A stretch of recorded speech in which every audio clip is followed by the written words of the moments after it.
If Earth were a ball 25,000 miles in circumference, as NASA and modern astronomy claim, spherical trigonometry dictates the surface of all standing water must curve downward an easily measurable 8 inches per mile, multiplied by the square of the distance.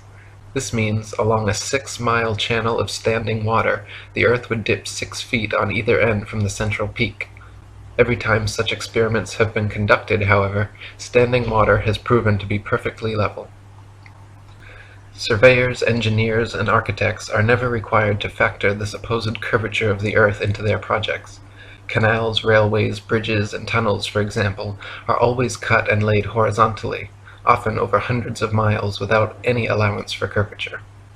The Suez Canal, connecting the Mediterranean with the Red Sea, is 100 miles long without any locks, making the water an uninterrupted continuation of the two seas. When constructed, the Earth's supposed curvature was not taken into account. It was dug along a horizontal datum line, 26 feet below sea level, passing through several lakes from one sea to the other, with the datum line and the water's surface running perfectly parallel over the 100 miles.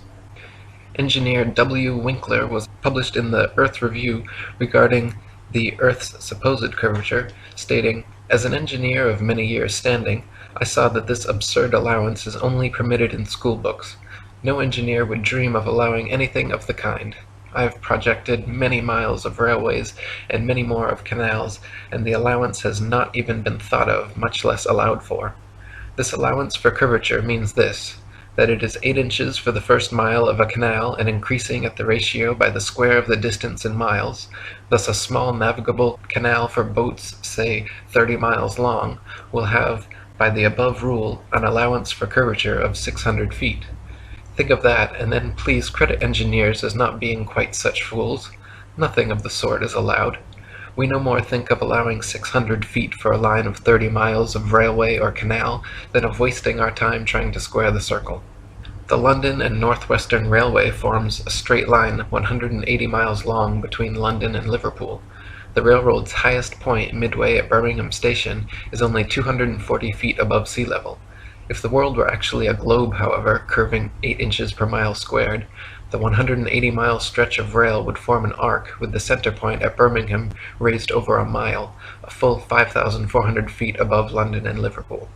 A surveyor and engineer of 30 years published in the Birmingham Weekly Mercury stated, "I am thoroughly acquainted with the theory and practice of civil engineering.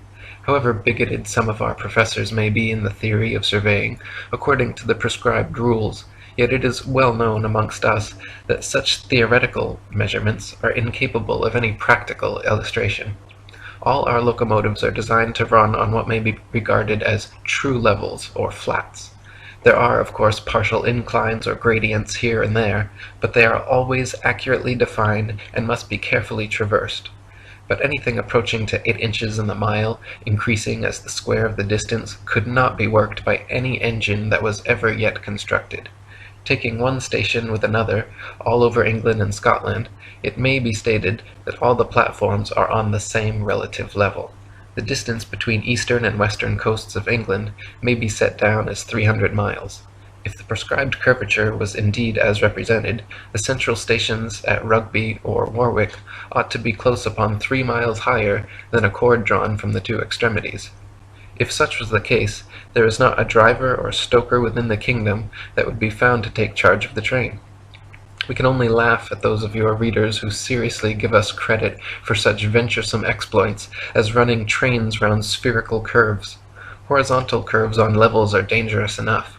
Vertical curves would be 1,000 times worse, and with our rolling stock constructed as at present, physically impossible."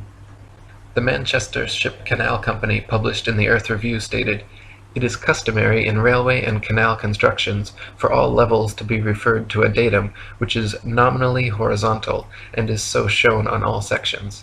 It is not the practice in laying out public works to make allowances for the curvature of the Earth."